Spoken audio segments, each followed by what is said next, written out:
내 삶을 리빌딩하라.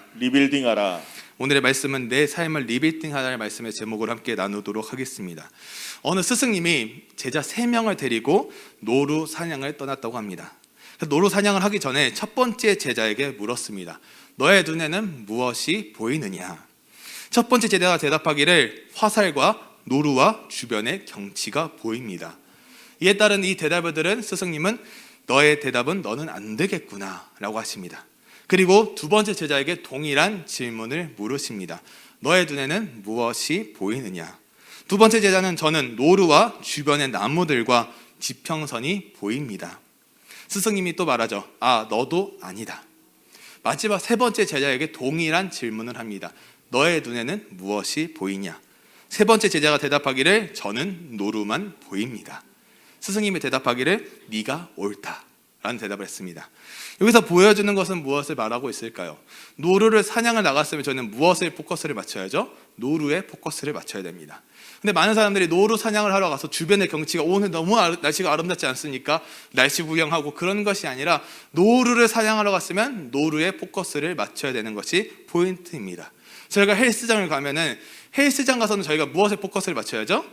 운동에 포커스를 맞춰야죠. 근데 어떻게 하죠? 운동을 하러 가서 옆에 사람의 운동은 어떻고 옆에 사람의 옷은 어떻고 기계가 어떻고 이런 것들을 보다가 시간을 보내고 다시 집에 오죠. 운동을 해야 되는데 운동을 하지 않고 그런 경우들이 있지 않습니까? 그러면서 저희가 예배를 한번 생각해 봤어요. 예배는 누구한테 드리는 예배냐? 하나님께 드리는 예배죠.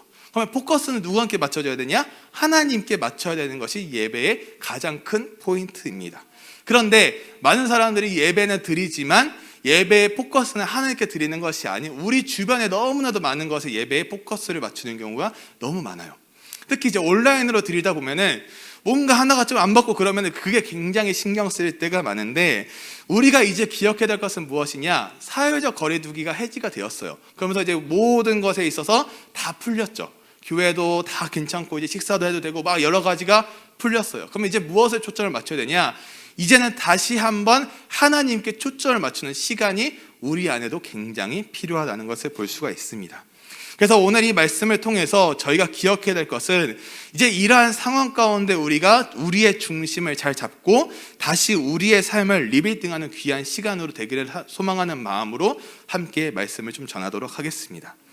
오늘 서론에서 언급했듯이 우리는 방금 노루에만 집중했던 그 스승의 모습처럼 오늘은 요나에 한번 집중을 해봅시다. 요나서 1장에 보니까 선지자예요. 요나는 선지자인데 선지자의 요나는 어떻게 합니까? 하나님 말씀에 불순종, 불복종하고 도망쳐요. 선지자로서의 모습은 전혀 보이지 않았죠. 그러다 보니까 그러한 모습을 가지고 다시스로 도망을 가게 됩니다. 다시스로 도망을 가고 그 뱃속에서 제비 뽑기를 하고 여러 가지 일들을 통해 결국에 폭풍으로 인해서 그는 바다에 던져지죠. 그것이 1장에 대한 본문의 말씀인데 그리고 나서 어떻게 되냐? 오늘 본문 바로 앞에 있는 1장 17절 말씀입니다. 우리 같이 한 목소리를 읽도록 하겠습니다. 같이 읽겠습니다. 시작. 여호와께서 이미 큰 물고기를 예비하사 요나를 삼키게 하셨으므로 요나가 밤낮 3일을 물고기 뱃속에 있으니라. 아멘. 이 17절에 보니까 여호와께서 이미 큰 물고기를 예비하셨어요. 그 말은 무엇입니까? 이 모든 것에 있어서 이미 하나님의 계획이 담겨져 있다는 거예요. 요나가 하나님 말씀에 불순종하고 니느웨를 가지 않고 다시스로 갔던 그 요나의 모습 가운데에서도 하나님은 일하고 계셨다는 거예요. 그래서 그는 바다에 빠지게 되었는데 그러나 중요한 것은 이미 큰 물고기를 예비하셨다는 거예요. 이미. 그러면서 요나가 밤낮 3일을 물고기 뱃속에서 지냈는데 여기서 보아야 될 놀라운 사실이 하나 있습니다. 그것은 무엇이냐? 밤낮 3일을 물고기 뱃속에서 지냈다는 것인데 맑은 정신으로 상처 하나 없이 지낼 수 있었다는 것이죠. 그것을 저희가 뭐라 그러냐? 하나님의 은혜라고 합니다. 하나님의 은혜는 별거 아닌 것 같은 상황에서도 주어져요. 지금 요나의 상황에서 동일하지 않습니까? 본인은 하나님을 도망쳤어요.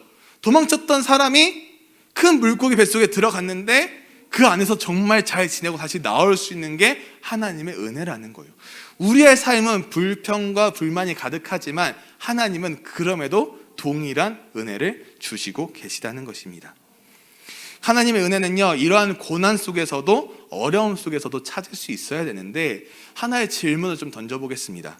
지난 한 주간의 여러분들의 삶 속에서 하나님께서 주신 은혜는 무엇이 있으십니까? 한번 저희는 곰곰하게 생각해 봐야 되는 질문 중에 하나입니다. 우리의 삶 속에 하나님의 은혜는 무엇이 있을까?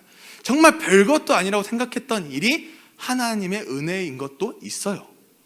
엄청 대단한 일만이 하나님의 은혜가 아니라는 것입니다. 오늘 내 삶을 리빌딩하기 위해서 가장 중요한 여러 가지 요소들이 있겠지만, 그 중에 하나의 가장 큰 포인트의 요소가 바로 하나님의 은혜를 찾는 것부터가 시작이 됩니다. 이제 요나는요, 물고기 뱃속에 지금 갇혀있는 상황이에요. 어딘가에 갇혀있다. 그러면 여러분 무서울까요? 안 무서울까요? 무섭겠죠. 무서운데 심지어 혼자 있어. 그럼 더 무섭겠죠. 더 답답하겠죠. 어떻게 될지를 모르겠죠. 그때 요나는 어떻게 했을까 생각을 하면 좋겠다는 거예요. 저희가 오늘 말씀을 기억하면서 어디에 갇혔다. 여러분 여기 코로나 걸리신 분들이 굉장히 이제 많으시죠. 일주일 정도, 때로는 2주 정도 격리를 하셨을 텐데, 1주에서 2주 정도 격리하는 그 시점이 여러분 어떠셨어요? 나가고 싶지만 나가지도 못하고 답답한 그 상황 속에서 만약 저희에게 로켓 배송이 없었다면, 만약 민족들이 없었다면, 이치가 없었다면 여러분들 어땠을까요? 더 답답했겠죠. 근데 그런 것이 있으니까 그래도 나름 숨통이 트였다는 거예요. 어떻게 보면 그것도 하나님의 은혜이지 않을까요? 그냥 평범하게 지낼 수 있고 그냥 이 답답한 1주에서 2주를 겪을 수 있겠지만, 민족들이 있으니까 같이 무슨 말인지 아시죠? 민족들이 있으니까 같이 주문할 수 있는 거고, 이치가 있으니까 주문할 수 있는 거고, 로켓들이 있으니까 주문할 수 있는 거고, 그렇게 해서 우리는 견딜 수 있는 힘이 생겼다는 거예요.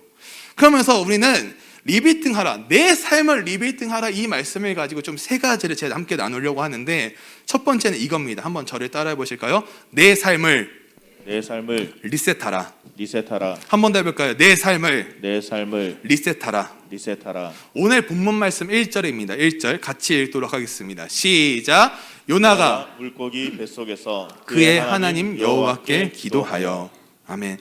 요나가 물고기 뱃속에서 갇히고 첫 번째 한 일은 무엇이냐? 하나님께 기도한 것이었어요. 왜요? 갇혀 있잖아요. 답답하잖아요. 이제 절망, 모든 게 지금 공포처럼 다 찾아왔어요. 본인은 할 수 있는 게 없어요. 그 상황 속에서 요나는 기도했어요. 왜요? 아무것도 할 수 있는 게 없으니까요. 왜냐? 모든 상황이 지금 종료된 거예요. 자기는 이제 방법도 없고 할 수 있는 게 없는 그 상황 속에서 기도한 요나의 모습을 저희가 볼 수 있다는 것이죠.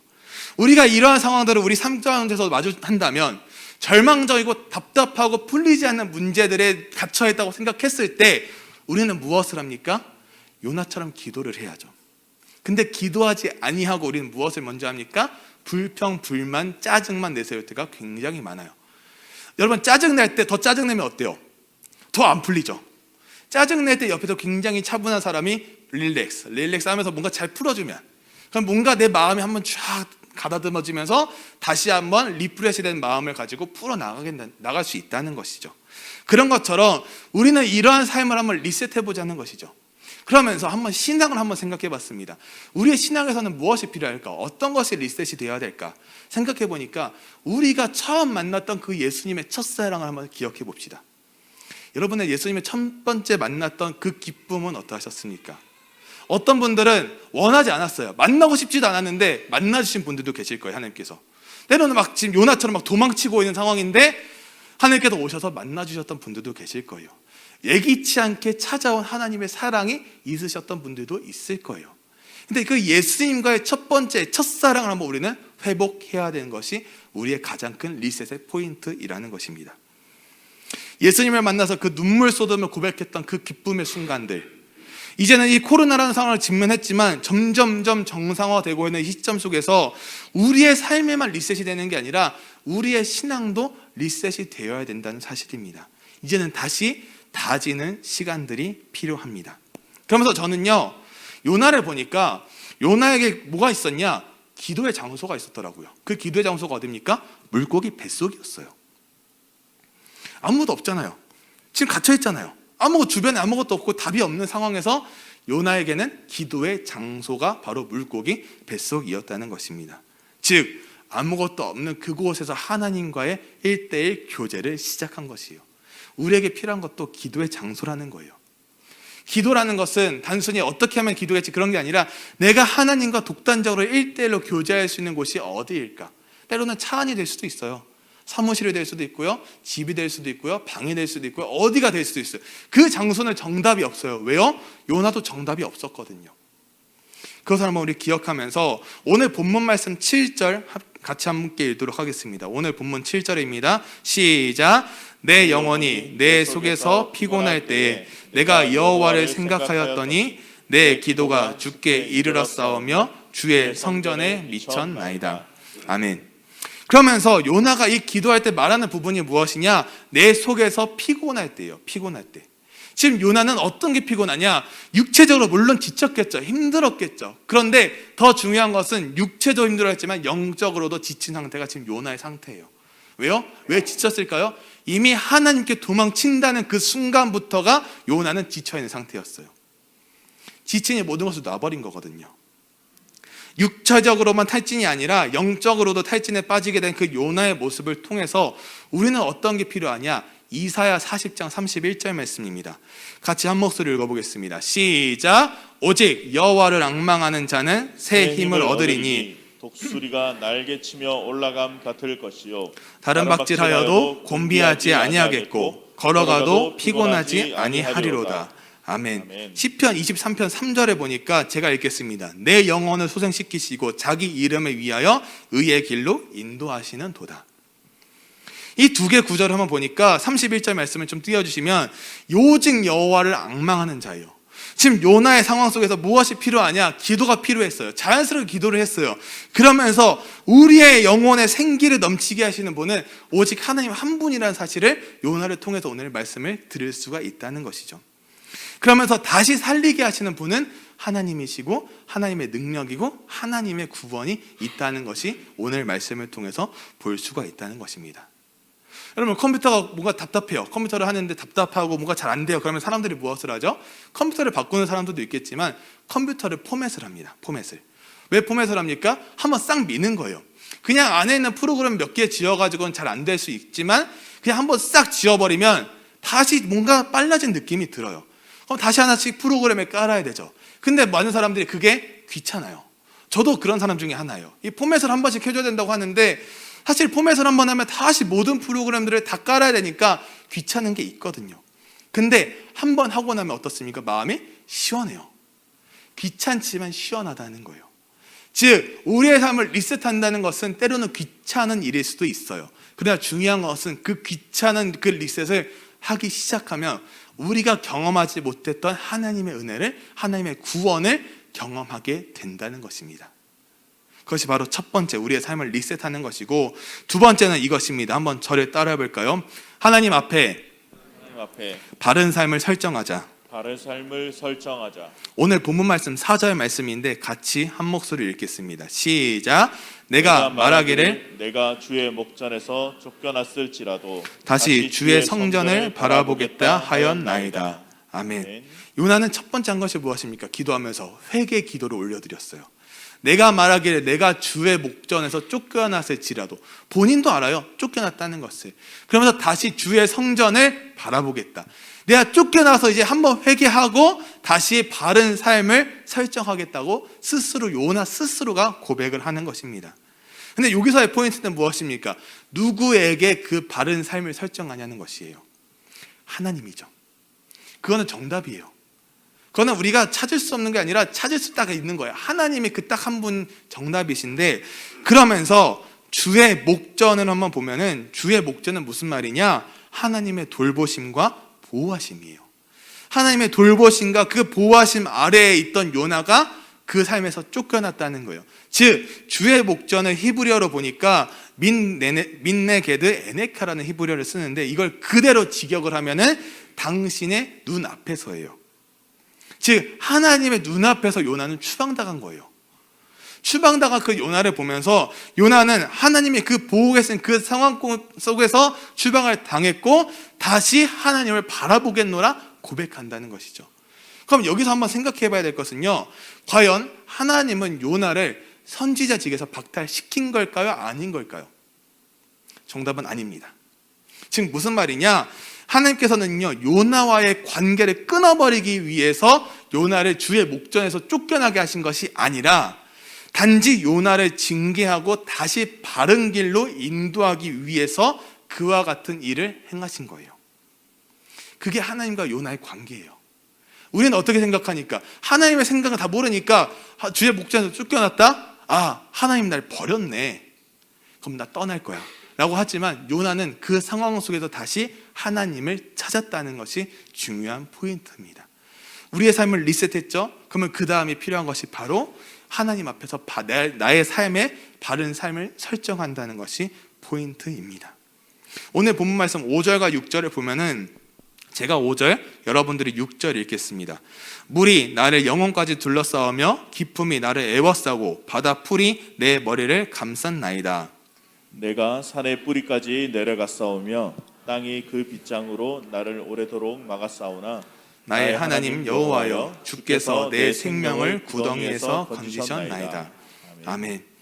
5절 말씀을 보니까 물이 나의 영혼까지 둘러싸으며, 이 말의 뜻은요, 하나님 없이는 결코 살아갈 수 없는 인생을 뜻한다는 거예요. 나를 애워싸고 바닷물이 내 머리를 감쌌나이다. 즉 지금 요나의 상황은 그냥 바다에 들어가자마자 큰 물고기가 요나를 잡은 것이, 삼킨 것이 아니라 어떤 것입니까? 바다 밑바닥까지 가라앉아 해조류에 엉켜 질식할 지경에 이르는 상황이 바로 요나였어요. 즉 죽음의 문턱까지 앞에 갔던 사람이 요나였다는 것이죠. 그런 요나는 하나님을 통해서 그 요나의 생명이 위태로워질 그때까지 이르게 하셨던 가장 큰 이유가 무엇일까? 요나는 스스로 구원할 수 있는 능력이 없다는 것을 보여주신 거예요. 그 구원의 능력은 누구에게만 있냐? 하나님께만 있다는 것을 보여주신 것이죠. 하나님은 이런 위태로운 상황 속에서 나는 너의 주인이고 너가 나를 믿고 구원의 능력은 나로부터 말미암아 나아간다는 것을 보여주신 거예요. 왜요? 요나는 이미 도망쳤거든요. 도망친 인생을 하나님께서는 붙잡으셨다는 거예요. 그 구원의 능력은 우리에게는 없어요. 어느 사람들이 나와서 나에게 구원의 능력이 있다, 다 거짓말입니다. 특히 이단들. 네. 그런 사람들을 보면서 우리는 그런 사람들을 믿지만 중요한 것은 하나님 한 분을 믿어야 된다는 것이 아닐까요? 우리의 삶을 회개한다는 것은요, 우리의 무능을 깨닫고 하나님의 구원을 소망하는 것이 첫 번째 관문입니다. 즉 우리의 무능을 깨닫는다는 것은 멍청하다 그런 뜻이 아니라 나는 하나님 앞에서는 보잘것없는 인생이구나, 이것을 깨달아 알아야 된다는 것입니다. 그렇게 첫 번째 관문을 통과하기 시작하면 그 다음 바른 삶을 설정할 수 있는 연결고리들이 쫙 펼쳐진다는 것입니다. 그것이 바로 두 번째, 하나님 앞에서 바른 삶을 설정하는 것입니다. 마지막 세 번째는 이것입니다. 저를 한번 따라할까요? 즉시 실행하라. 오늘 본문 말씀 9절입니다. 9절 같이 한 목소리로 읽겠습니다. 시작. 나는 감사하는 목소리로 주께 제사를 드리며 나의 서원을 주께 갚겠나이다. 구원은 여호와께 속하였나이다 하니라. 아멘. 요나가 하는 고백을 보십시오. 요나의 고백은 무엇입니까? 나는 감사하는 목소리로 해요. 감사의 고백을 올려드려요. 지금까지는 갑자기 죽음의 문턱까지 갔던 요나가 갑자기 아무것도 없고 갇혀있는 상황 속에서 하나님께 기도를 올려드렸어요. 그리고 나서는 무엇을 합니까? 감사하는 목소리로 감사의 고백을 올려드리죠. 그 감사의 고백은 무엇입니까? 감사의 노래를 부르면서 주님께 희생 제물을 바치겠다. 그 모든 것들을 맹세한 약속을 성실히 지키겠다. 즉 즉각적인 반응, 즉각적인 순종, 즉각적인 행동을 하겠다고 약속을 합니다. 그래서 구원은 여호와께 속하였나이다. 인정한 거예요. 그 구원은 내가 할 수 있는 것이 아니라 그 구원의 능력은 하나님께서만이 하실 수 있는 능력이다. 그것을 보여주면서 하나님께서 어떠한 모습으로 화답합니까? 10절 말씀을 보니까 여호와께서 그 물고기에게 말씀하심에 요나를 육지에 토하니라. 그 요나의 간절함을 보신 거예요. 그 간절한 기도를 보신 거예요. 그 감사한 고백으로 말미암아 요나가 즉각적인 순종, 즉각적인 행동을 하고 나서 하나님께서는 그의 목소리를 들으시고 그의 마음을 보시고 즉각 바로 행동을 하시죠. 그 물고기에게 말씀하심에 요나를 육지에 토하니라. 이러한 일들은요, 인간이 이성과 지성으로 규명되지 않은 실로 초자연적인 일이 아닐 수가 없어요. 그러나 이러한 일은 하나님의 권능이 아니고서는 도저히 일어날 수 없는 일이라는 것은 우리가 믿고 깨달아 알아야 된다는 것입니다. 우리의 삶에 필요한 것이 무엇입니까? 즉시 실행하는 거예요. 즉시. 여기서 이제 제가 책을 하나 좀 소개하려고 하는데 그 책이 무엇이냐? 김미경 씨가 쓴 김미경의 리부트라는 책이 있습니다. 이 책은 제가 코로나를 터지고 이렇게 하면서 이 책을 사서 읽으면서 굉장히 많은 인사이트를 얻었는데 오늘 설교에서도 좀 많은 인사이트를 얻으면서 이 부분에서 뭐라고 설명을 하냐? 나만의 리부트 시나리오를 쓰라. 그런 소제목을 통해서 딱 하나 언급하는 게 뭐냐? 투두 리스트예요. 리스트를 만들라는 거예요. 이것은 무엇을 말하냐? 투두 리스트는 즉각적으로 해야 하는 목록입니다. 우리의 신앙 리스트를 만들어서 이러한 모습들을 우리가 실천해야 되는데 이 책에서 세 가지를 언급하는 부분이 있습니다. 세 가지를 언급하면서 뭐라 그러냐? 처음에 투두 리스트가 진짜 힘을 발휘하려면 실행이 필수다. 실행을 제대로 하려면 첫 번째, 앞에 화면에 있듯이 투두 리스트가 지금의 내가 조금만 노력하면 해낼 수 있는 수준의 난이도여야 한다. 우리의 신앙을 한번 돌아보면은 우리가 할 수 있는데 안 하는 것들도 많지만 충분히 우리가 할 수 있는 선에서부터 그 수준을 맞춰서 나아가야 되는 거예요. 기도하겠다, 말씀 읽겠다, 그런 거 생각할 때 많은 사람들이 기도를 한 번도 안 했던 분들이 오늘부터 기도를 1시간씩 하겠습니다. 죄송합니다. 말도 안 되는 소리입니다. 네. 왜 그래도 말이 안 된다고 할 수도 있지 않겠습니까? 생각할 수 있겠지만 정말 그건 작심삼일입니다. 네. 3일 이상 못 가요. 근데 중요한 것은 무엇입니까? 내가 오늘부터 차가 시동을 걸고 예열되는 30초 동안 기도를 하겠다. 얼마나 좋습니까? 그러한 우리의 습관들을 드리는 투더 리스트를 만드는 거예요. 두 번째는 무엇이냐? 혼자보다는 팀을 만들어서 실행하는 게 효과를 극대화하는 방법이다. 그걸 우리가 신앙적으로 그대로 연결시키면 무엇을 말할까요? 셀, 공동체 아닙니까? 나 혼자 할 수 없어요. 기도하는 거요, 말씀 있는 거요, 나 혼자 할 수 없어요. 근데 우리에게 공동체가 있지 않습니까? 셀이 있지 않습니까? 이제는 줌보다는 다 오프라인으로 모일 수 있지 않습니까? 모이면서 그 은혜와 그 말씀들을 함께 나누는 거예요. 그래서 그 책에서 언급하는 게 무엇이냐? 코로나의 특징 중 하나는 지금까지 몰랐던 것들이 한꺼번에 몰려와서 내 직업과 일하는 방식을 변화시킨다는 것이다. 이것은 무엇을 말할까? 쉽게 생각하면 갑자기 재택근무를 하기 시작했어요. 그리고 갑자기 줌으로 회의를 하기 시작했어요. 여러분, 내 평생 원래 하셨던 분들도 계시겠지만 내 평생 줌으로 회의한다는 것이 있었나요? 없었어요. 아이들이 온라인으로 수업을 듣는다? 있었던 일입니까? 없던 일이에요. 인터넷 강의도 아니고. 갑자기 온라인으로 수업을 듣는 일들이 일어나면서 초등학생들이 줌을 마스터하기 시작했어요. 갑자기 어른보다 더 잘하게 되는 그런 모습들을 보면서 정말 우리는 이 코로나라는 상황을 직면하면서 내가 원하지 않았던 환경들을 접할 때가 많았다는 것입니다. 그러면서 그 뒤에 책에서 나오는 것이 내가 모르고 있는 것은 대부분 남이 알고 있을 가능성이 높다. 배움의 시간을 단축시키는 지름길이다. 저희가 셀 모임이나 공동체 모임을 해서 제일 좋은 거는 우리가 내가 모르는 것을 자연스럽게 오픈하잖아요. 내가 모르는 걸 오픈했을 때 그 부분을 채워줄 수 있는 셀원들이 있다는 거예요. 그건 얼마나 큰 은혜고 감사인지를 저희가 깨달아 알아야 한다는 것이죠. 마지막 세 번째는 실패를 통해 계속 수정해야 한다. 책에서는 이렇게 나옵니다. 아무리 최악의 결과라 할지라도 최소한 다음부터는 잘못된 선택을 피해가는 힌트가 되어준다. 그러면서 저희가 신앙을 한번 생각해 봤어요. 신앙에 실패가 있냐 없냐, 있다라고 할 수도 있겠지만 많은 사람들이 우리가 이 신앙생활 하면서 실패가 무엇입니까? 내가 하나님 말씀에 순종하지 않는 것이라고 꼽을 수 있어요. 근데 더 중요한 것은 우리의 삶에는 매일과 같은 습관을 들여야 됩니다. 그 습관은 무엇입니까? 하나님과의 1대1로 교제하는 시간이에요. 정말 짧은 시간이라도 어플을 키면 요즘 어플에 이렇게 알림이 뜨잖아요. 시간마다 알림을 해줘요. 그러면 아침 7시, 12시, 저녁 7시, 전 이렇게 3번 해놨는데 그러면 아침 딱 7시가 되면은 한 구절이 딱 떠요. 말씀이. 그러면 그 한 구절 보는 거예요. 보고 묵상하는 거예요. 우리는 그런 작은 시작부터가 우리의 삶 속에서 시작이 되어야 된다는 거예요. 그렇게 하고 그 시작된 은혜를 받은 은혜들을 우리는 셀을 통해서, 교회를 통해서, 공동체를 통해서 나누기 시작하면 그거는 자연스럽게 하나님께서 주시는 은혜로 풍성히 채워지지 않을까요? 그것이 나 혼자서만 잘해야지가 아니라 나 혼자부터 시작되면서 우리가 같이 잘해야 되는 것 중에 하나라는 사실입니다. 말씀 읽는 습관, 기도하는 습관, 이러한 부분들의 습관들이 우리의 삶의 하나의 부분으로 자리 잡기 시작하면 하나님과의 거리가 멀어졌던 사람들이 좁힐 수 있는 계기가 시작이 된다는 사실입니다. 요나도 하나님을 피해서 도망치다 겪지 않아도 되는 풍랑과 물고기를 만납니다. 그 말씀에 순종만 했으면 니느웨에 가, 네 했으면 모든 게 끝났을 거예요. 안 갔잖아요. 우리도 어떻게 합니까? 안 가요. 도망쳐요. 피해요. 그리고서는 그 뒷일은 누군가가 수습하겠지라고 생각할 때가 굉장히 많다는 것입니다. 이제 우리의 삶을 리빌딩 해봅시다. 우리의 신앙을 한번 리빌딩 해봅시다. 우리는 안 될 것 같다고 생각했지만 이미 3년 정도 2년 넘게 코로나라는 상황을 직면하면서 여기까지 왔어요. 아직도 이 마스크가 굉장히 답답하지만 어떻게 보면 하나의 한 부분이잖아요. 한 부분. 그러니까 이 마스크 쓰고 살아가는 게 한 부분처럼 이미 살아왔어요. 그러면 이걸 우리는 어떻게 됩니까? 이번 적용하고 나아가는 거예요. 그것이 우리의 삶에 리빌딩하는 가장 중요한 수단이라는 것입니다. 이제 말씀의 결론을 맺으면서 이렇게 우리의 삶에 리빌딩을 하는 가장 큰 이유가 무엇일까요? 왜 리빌딩을 해야 될까요? 딱 하나입니다. 위기를 위기라고 생각하지 않았기 때문이에요.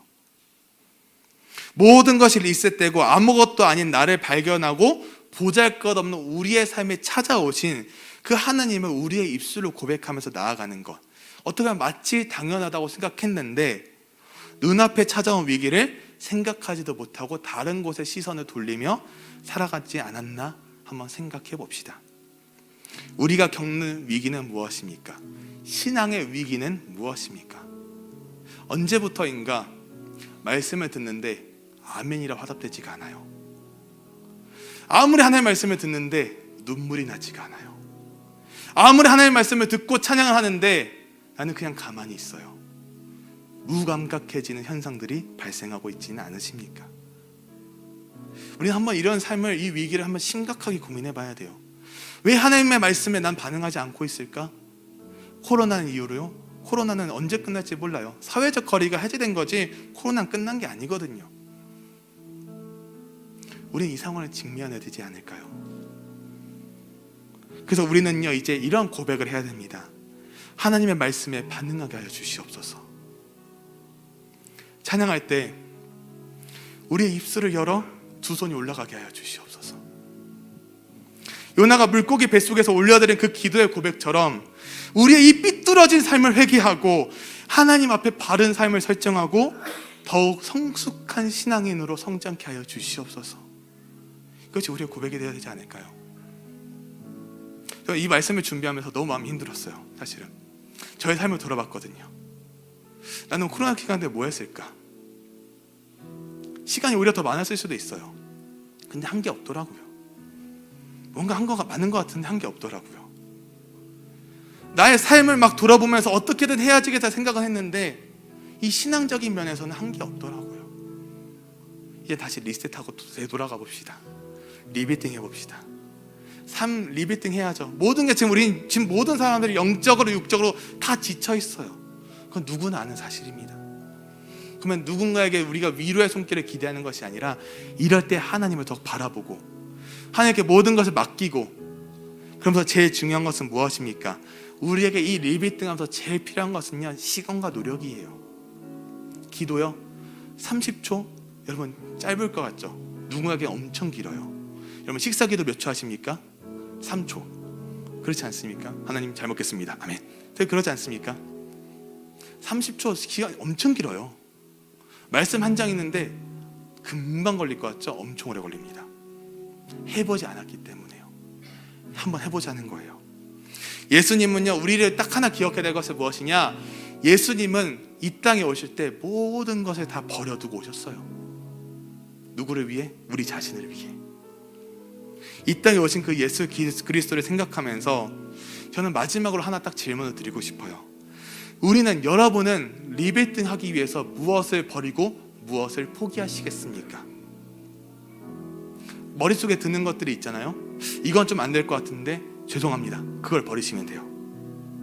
내 머릿속에 들어있는 답답한 것들, 이건 버리면 안 될 것 같은데 이건 하나님께서 지금 이해해 주시겠지? 하나님이 그걸 버리시길 원하시는 거예요. 우리가 어떻게 하죠? 그걸 악착같이 잡고 있다는 거예요. 버려야죠. 그것을 내려놓기 시작하면요 하나님은 다른 것들로 채워주세요. 근데 많은 사람들이 다른 것으로 채워준다니까 그러면 그 다른 것이 무엇일까를 기대합니다. 근데 중요한 것은 기대하지 않는 게 좋아요. 내가 원하지 않는 걸로 채워주실 때가 있다는 거예요. 그럼 우리는 어떻게 합니까? 또 요나처럼 도망칠 거예요. 계속 도망칠 거예요. 왜요? 이 죄는 반복되거든요. 요나는 선지자였어요. 도망쳤어요. 우리는요, 교회 권사님이고 장로님이기 때문에 도망 안 친다고요? 아니요, 도망쳐요. 다칩니다. 그건 누구나 똑같습니다. 왜요? 인간은 죄인이기 때문이죠. 우리는 무엇을 채워주실까 기대하는 것이 아니라 우리의 모든 내려놓는 작업들을 시작하고 포기하는 작업들을 시작했을 때 우리의 삶을 리빌딩하여 문제보다 크신 하나님을 더 바라보고 의지하며 나아갈 수 있는 힘은 우리에게 주어지는 것이 아니라 하나님으로부터 우리에게 주어진다는 사실이에요. 그 사실을 믿으십니까? 그 사실을 믿으십니까?